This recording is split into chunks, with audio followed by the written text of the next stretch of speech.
Salam sejahtera Malaysia, denyut nadi suara rakyat bergema di channel ini. Terima kasih kerana terus bersama dalam channel ini. Bagi anda yang baru bersama-sama dalam channel ini, jangan lupa tekan butang subscribe, like dan share. Sekali lagi, denyut nadi suara rakyat bergema di channel ini. Berita seterusnya. Salam sejahtera Malaysia, denyut nadi suara rakyat bergema di channel ini. Hamzah Zainuddin jadi Perdana Menteri, apa pendapat kamu? Patutkah dia jadi Perdana Menteri? Dan sebenarnya dia punya soalan yang paling tepat ialah, bolehkah dia jadi Perdana Menteri? Dapatkah dia potong bos? Dapatkah dia potong seleko? Dapatkah dia potong kona? Dapatkah dia tiba-tiba potong giliran? Dapatkah dia lompat kepala bos? Dapatkah dia untuk menundukkan Muhyiddin sebagai calon Perdana Menteri atau Samsuri sebagai calon Perdana Menteri? Hamzah Zainuddin tidak pernah disebut sebagai calon Perdana Menteri untuk masa terdekat ini.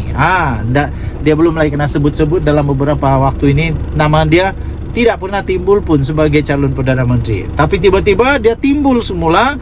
Dia kata dia hilang kuasa terus jadi kaki sembang. Hamzah Zainuddin mendakwa ramai hidup susah.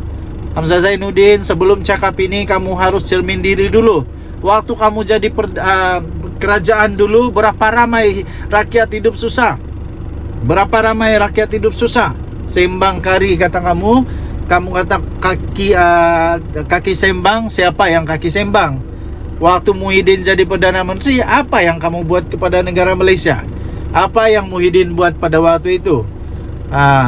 Coretan Ketua Pembangkang Datuk Seri Hamzah Zainuddin, kononnya ramai mengadu kehidupan mereka bertambah susah dilihat hanya mengundang reaksi berbau sindiran.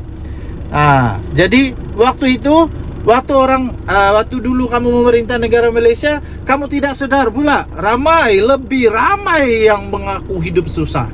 Lebih ramai rakyat yang betul-betul terdesak, rakyat yang waktu itu kalau kamu masih ingat, ramainya orang bunuh diri.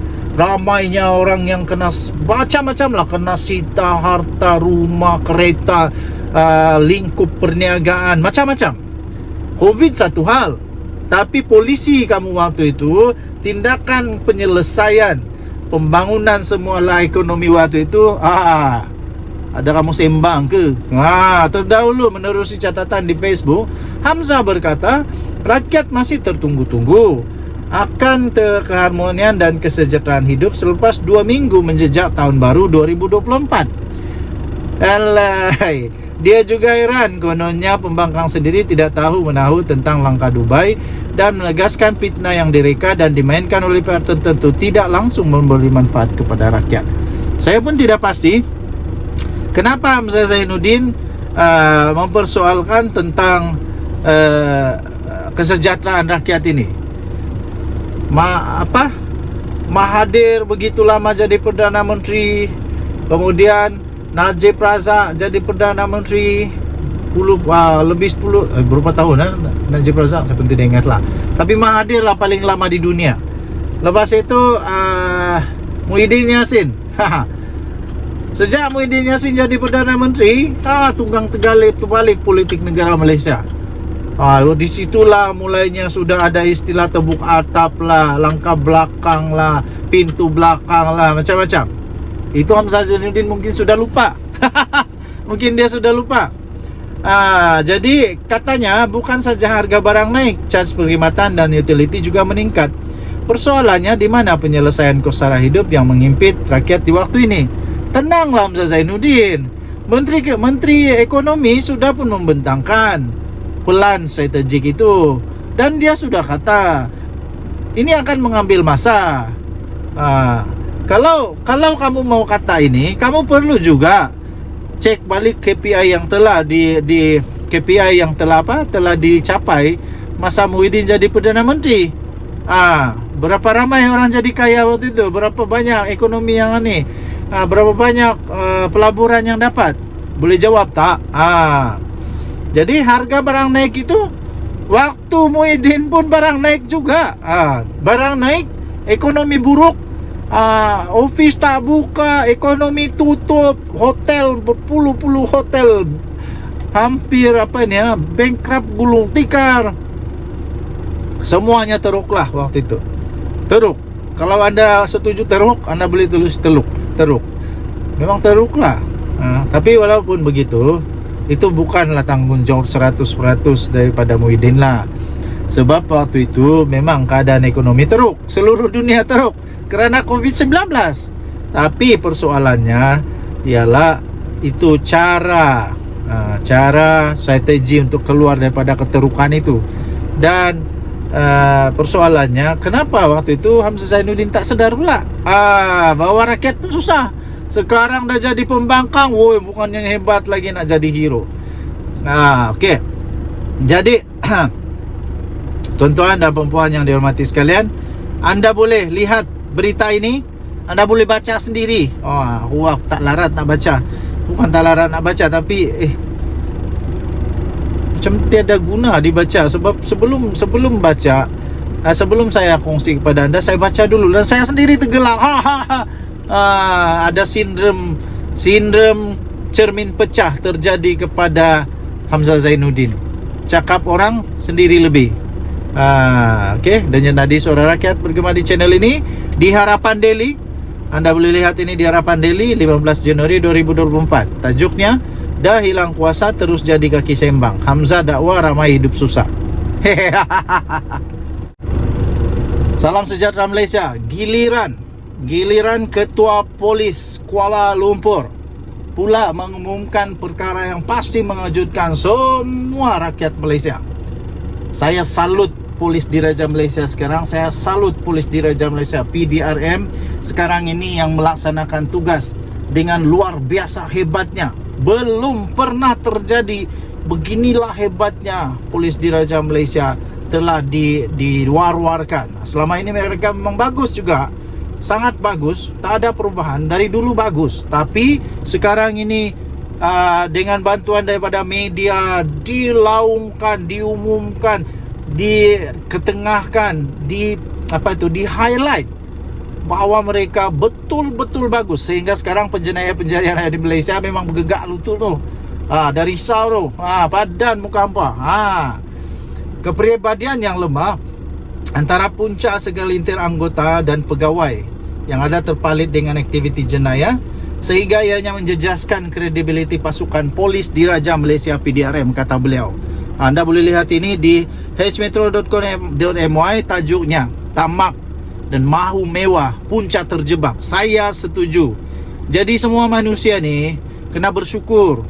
Bersyukur tu dapat mengelak banyak dosa, dapat mengelak banyak perkara yang boleh menyebabkan kita terjebak dengan kesalahan undang-undang. Bukan saja kesalahan undang-undang, malah terjebak dengan dosa. Sudahlah salah undang-undang, dosa lagi, 2 kali kena. Jadi bersyukur dulu. Excuse me. Bersyukur dulu. Bersyukurlah dengan apa yang ada. Rasa cukup. Bila anda bersyukur dan rasa cukup, anda tak akan terasa nak lebih. Anda akan berbelanja dengan sebaiknya. Jadi kerana itu Ketua Polis Kuala Lumpur, iaitu Datuk Alauddin Abdul Majid, berkata, sifat tamak dan gilakan kemewahan ini menjadi punca sebahagian kecil warga PDRM terjebak dengan aktiviti tidak sepatutnya. Saya agak setuju dengan pendapat ini, tapi saya ada satu pendapat yang lain, iaitu sepatutnya Polis Diraja Malaysia punya gaji ini dikasih naik sikit lah. Dikasih naik sikit, diselaraskan semula. Bukan diselaraskan, tapi disemak semula kerana kemungkinan gaji mereka itu agak kecil. Apatah lagi mereka pula terlalu berisiko, berdepan dengan risiko, di mana mereka selalu berdepan dengan temptation, dengan godaan yang boleh ada kerana mereka berkuasa. Jadi kerana itu, salah satu penyebab yang mereka ini terjebak dengan keadaan terpaksa ambil apa-apa ajalah jenayah, kerana mereka terpaksa kerana kesempitan kewangan dan sebagainya. Jadi kerana itu, saya fikir perlu ada semakan semula kepada gaji mereka.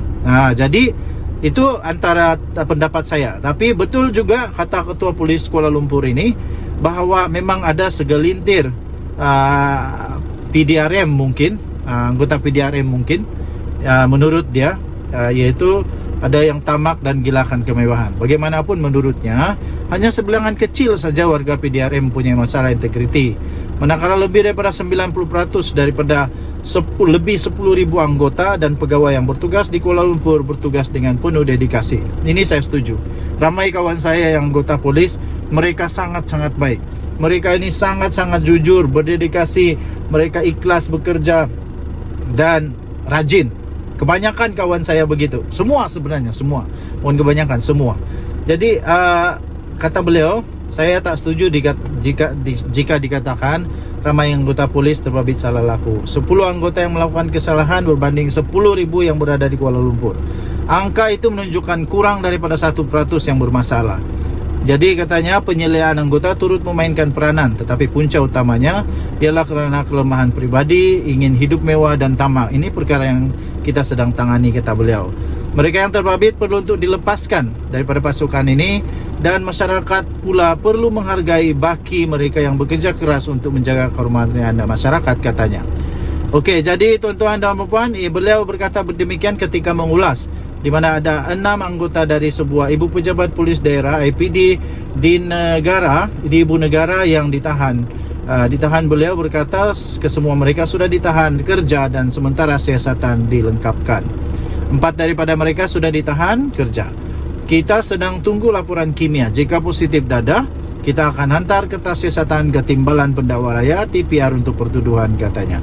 Okey, jadi anda boleh lihat ini di hmetro.com.my untuk mendapatkan berita yang lengkap. 14 Januari 2024. Tajuk dia, tamak mahu mewah punca terjebak, kata Alauddin. Kita jumpa lagi. Bye-bye.